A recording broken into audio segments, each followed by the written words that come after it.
दोस्तों आज की इस वीडियो में हम लोग इस प्रकार के सवालों को हल करना सीखेंगे और ये बात मैं पूरे दावे के साथ कह सकता हूँ। जो लोग इस वीडियो को देखने के बाद भी नहीं समझ पाएंगे शायद वो कभी भी नहीं समझ पाएंगे, क्योंकि इस वीडियो में ऐसे सवालों को हल करने का सबसे सरल तरीका बताया गया है। आप सभी लोग एकदम आराम से समझ सकते हैं, चाहे आप कितने भी कमज़ोर क्यों ना हो। तो चलिए इस वीडियो को शुरू करते हैं। तो देखिए इस सवाल में आपको क्या करना है। यहाँ पे आपको एक चित्र दिया गया है, यहाँ पे एक समकोण त्रिभुज दिया गया है। इस भुजा की लंबाई 4 सेंटीमीटर है, इस भुजा की लंबाई 3 सेंटीमीटर, इस भुजा की लंबाई 5 सेंटीमीटर। आपको इसी त्रिभुज से sine A, tan A, cosec A, sine C, tan C का मान ज्ञात करना है। ठीक है, तो भाई इन सब का मान निकालने के लिए सबसे पहले इनका आपको सूत्र पता होना चाहिए। तो चलिए हम लोग सबसे पहले सूत्र को समझ लेते हैं। ठीक है, तो देखिए सूत्र क्या होता है।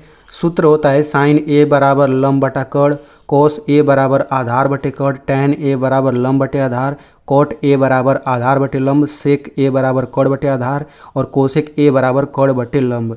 अब आपको ये जो 6 सूत्र दिख रहा है इसको मैं याद करने का अभी मैं ट्रिक बता देता हूँ, आपको ये सब आराम से याद हो जाएगा। ठीक है, तो यहाँ पे देखिए साइन है, sine cos tan cot sec cosec, यहाँ पे 6 चीज़ दिया गया है। इन्हीं छह चीज़ों को हम लोग त्रिकोणमितीय अनुपात बोलते हैं। ठीक है, आप लोग इसको इसी क्रम में याद रख लीजिए। Sine cos tan cot sec cosec, sine cos tan cot sec cosec, इसी क्रम में आप लोग याद रख लीजिए, आपको पूरे चैप्टर में फ़ायदा होगा। तो चलिए सबसे पहले हम लोग इन सूत्रों को याद करने का तरीका जान लेते हैं, ट्रिक जान लेते हैं, उसके बाद हम लोग इन सवालों को लगाएंगे। तो देखिए इन सभी सूत्रों को याद करने का ट्रिक ये होता है लाल बटे कक्का। ठीक है, आप लोग इसको याद कर लीजिए। इसमें एल का मतलब होता है लंब, ए का मतलब होता है आधार और के का मतलब होता है कड़। तो आपको ये पता चल गया एल का मतलब लंब, ये तीनों चीज़। तो आप लाल बटे कक्का लिखिए, फिर आप इसी में sine cos tan cot sec cosec बिल्कुल इसी तरह लिख लीजिए। देखिए मैं बिल्कुल क्रम से लिखा हूँ, यहाँ पे यू बना रहा हूँ, sine cos tan cot sec cos इसी क्रम में। अब देखिए सूत्र आपका ऑटोमेटिक बनता जाएगा। साइन का सूत्र हो जाएगा लंब बटा कड़, तो आप यहाँ पे देख सकते हैं कि साइन का सूत्र लंब बटे कड़ है ही। कोस का सूत्र हो जाएगा आधार बटे कड़, तो यहाँ पे देखिए कोस का सूत्र है आधार बटे कड़। टैन का सूत्र हो जाएगा लंब बटे आधार, फिर कोट का सूत्र क्या हो जाएगा आधार बटे कड़। अब नीचे आ गए तो नीचे से चलना पड़ेगा। और सेक का सूत्र हो जाएगा कड़ बटे आधार, कोसेक का सूत्र हो जाएगा कड़ बटे लंब। तो यहाँ से आपको 6 सूत्र पूरा का पूरा याद हो जाएगा। अब इसमें आप लोग एक चीज़ समझ लीजिए, देखिए यहाँ पे साइन कोस इनके बाद जो यहाँ पे लिखा रहता है यहाँ पे वो कोड होता है। ठीक है, क्या होता है कोड होता है, यानी कि इनके बाद जो भी आएगा वो कोड आएगा, चाहे ए लिखा रहे, चाहे बी लिखा रहे, चाहे सी, चाहे डी, चाहे थीटा, कुछ भी लिखा रहे। तो आप हमेशा याद रखिए साइन के बाद यहाँ पे कुछ भी लिखा रहे, साइन का सूत्र हमेशा लंब बटे कड़ ही होगा। साइन ए का सूत्र भी लंब बटे कड़ ही होगा। साइन सी अगर यहाँ लिखा है तब भी यही सूत्र होगा। साइन थीटा का सूत्र यही होगा। उसी तरह से कोस के बाद यहाँ पे कुछ भी आ जाए हमेशा ही आधार बटे कड़ ही इसका सूत्र होगा। ऐसे ये बात 6 चीज़ों के लिए होता है। ठीक है, तो आपको ये 6 सूत्र पूरा याद हो गया होगा। तो आप देख सकते हैं इन सभी सूत्रों में लंब आधार कड़ लिखा हुआ है, तो हमें सबसे पहले जानना होगा कि लंब आधार कड़ होता क्या है। ठीक है, अब देखिए बहुत लोगों को लग रहा होगा कि मुझे पता है कि लंब आधार कड़ क्या होता है, लेकिन रियल में उन्हें नहीं पता। ठीक है ना, चलिए अभी इसको समझते हैं तब आपको समझ आ जाएगा। देखिए यहाँ पे ये त्रिभुज है, तो देखिए ये जो साइन टैन कोस इन सब का जो मान निकलता है ये केवल समकोण त्रिभुज से ही निकलता है। समकोण त्रिभुज किसे कहते हैं, ऐसा त्रिभुज जिसके अंदर एक कोण 90 अंश का हो उसे समकोण त्रिभुज कहेंगे। तो आप देख सकते हैं इस त्रिभुज में ये वाला कोण 90 अंश का है। ठीक है, तो ये समकोण त्रिभुज है। अब यहाँ पे समझिए इस 90 अंश के सामने वाली जो ये भुजा है इसको हम लोग कड़ बोलते हैं। ठीक है ना, यानी कि ये सबसे कड़ सबसे लंबी भुजा होती है। आप देख सकते हैं कि इन सबसे लंबा भुजा यही है, यानी कि 90 अंश के सामने वाला तो हमेशा कड़ होता है। अब देखिए और ये लंब होता है, ये आधार होता है। अब देखिए लंब इसको बोल रहे हैं, आधार इसको, हम लोग लंब इसको भी बोल सकते हैं, आधार इसको भी बोल सकते हैं। अब हमें कैसे पता चलेगा कि कब लंब ये है कब आधार ये है, तो देखिए कोण के हिसाब से होता है। अगर मैं आपसे पूछूं कि कोण ए, अब देखिए यहाँ पे ए लिखा है ना, तो ये कोण ए है। अगर मैं आपसे पूछूं कोण ए के हिसाब से लंब आधार कड़ कौन है, तो देखिए कोण ए के सामने जो भुजा रहेगा वो लंब होता है। अगर मैं कहूँ कोण सी के हिसाब से लंब कौन है, तो इसके सामने लंब ये हो जाएगा। यानी कि कोण ए के हिसाब से लंब कोण आधार अलग होगा, कोण सी के हिसाब से लंब कोण आधार अलग होगा। तो अगर मैं आपसे पूछना चाहूँ कोण ए के हिसाब से लंब आधार कोण कौन है, तो कोण ए के सामने ये है तो ये हमेशा लंब होगा। कोण के सामने वाला लंब हमेशा कहलाता है, तो ये लंब हो गया। और ये कोण तो सबसे बड़ी भुजा होती है, 90 अंश के सामने वाली होती है, तो ये कोण तो हमेशा रहेगा। तो ये लंब हो गया, ये कोण हो गया, ये आधार हो गया। ठीक है, तो इसी चीज़ को हम लोग यहाँ पे लिख लेते हैं ताकि हमें सवाल लगाने में आसानी हो। देखिए कोण ए के हिसाब से लंब क्या है, 4 है। देखिए इसके सामने लंब 4 हो गया, आधार 3 हो जाएगा, कोण 5। कोण सबसे बड़ा रहेगा, देखिए 4 3 से बड़ा ये 5 है। ठीक है, अगर मैं आपसे पूछूं कोण सी के हिसाब से लंब आधार कोण कौन है, तो लंब मतलब कोण सी के हिसाब से इसके सामने ये है तो ये लंब हो जाएगा। तो लंब देखिए 3 हो गया, आधार ये 4 हो जाएगा। कोण तो हमेशा सबसे बड़ा ही रहेगा, यानी कोण ए के हिसाब से लंब आधार कोण मैंने लिख लिया, कोण सी के हिसाब से ये तीनों मैंने लिख लिया। ठीक है, अब बहुत लोग सोचेंगे कोण बी के हिसाब से लंब आधार कोण कौन क्या होगा, तो भाई कोण बी 90 अंश का है। ठीक है, तो इसके हिसाब से लंब आधार कोण नहीं होता है।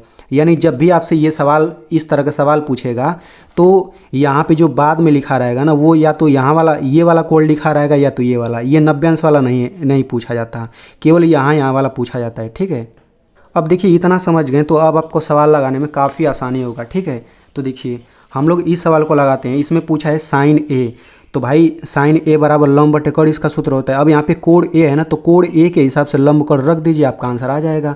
तो देखिए कोण ए के हिसाब से लंब क्या है 4, तो यहाँ पे 4 लिख देते हैं, बटा कोण क्या है, कोण ए के हिसाब से कोण 5 है तो ये 5 हो गया, यही आपका आंसर हो जाएगा। ठीक है, अब देखिए कोस ए का सूत्र होता है आधार बटे कोण, तो यहाँ पे कोण ए है ना, तो कोण ए के हिसाब से आधार कोण लिखिए, तो कोण ए के हिसाब से आधार 3 है, कोण 5 है, तो आधार की जगह 3 लिख दीजिए, बटा कोण की जगह 5, तो यही आपका आंसर हो जाएगा। ठीक है, अब tan ए बराबर लंब बटे आधार होता है, तो कोण ए के हिसाब से लंब आधार लिख लीजिए, तो कोण ए के हिसाब से लंब हो जाएगा 4, आधार हो जाएगा 3, तो ये हो जाएगा 4/3, यही आपका आंसर हो जाएगा। बिल्कुल इसी तरह से आप इन सब का भी मान निकाल सकते हैं। अब इन सभी सूत्र में केवल लंब आधार कोण ही तो आता है। चलिए हम लोग इसको लगा भी लेते हैं। कोसेक ए का सूत्र होता है कोण बटा लंब। ठीक है, तो इसके हिसाब से कोण क्या है 5, तो कोण की जगह ये 5 लिख लेते हैं, बटे लंब क्या है 4, तो यही आपका आंसर हो जाएगा। ठीक है, अब बिल्कुल इसी तरह से चलिए हम लोग इन सभी का मान निकाल लेते हैं। कोण सी के लिए इन सब का मान निकाल लेते हैं। तो साइन सी, अब देखिए यहाँ पे साइन के बाद ए रहेगा तभी लंब बटे कोण ही सूत्र होगा, यहाँ सी रहेगा तभी वही सूत्र होगा, मैंने आपको शुरू में बता दिया था। ठीक है, तो यहाँ पे साइन सी का सूत्र मतलब साइन सी का मान निकालना है, तो सूत्र लिखेंगे लंब बटा कोण। अब यहाँ कोण सी के हिसाब से लंब कोण रखिए यहाँ पे, तो कोण सी के हिसाब से देखिए लंब आपका 3 है, कोण आपका 5 है, तो लंब हो जाएगा 3 बटे कोण हो जाएगा 5, यही आपका आंसर हो जाएगा। बिल्कुल इसी तरह से देखिए यहाँ पे कोण सी है, केवल सी है, तो सी के हिसाब से लंब आधार कोण रखते जाइए, आपका आंसर आता जाएगा।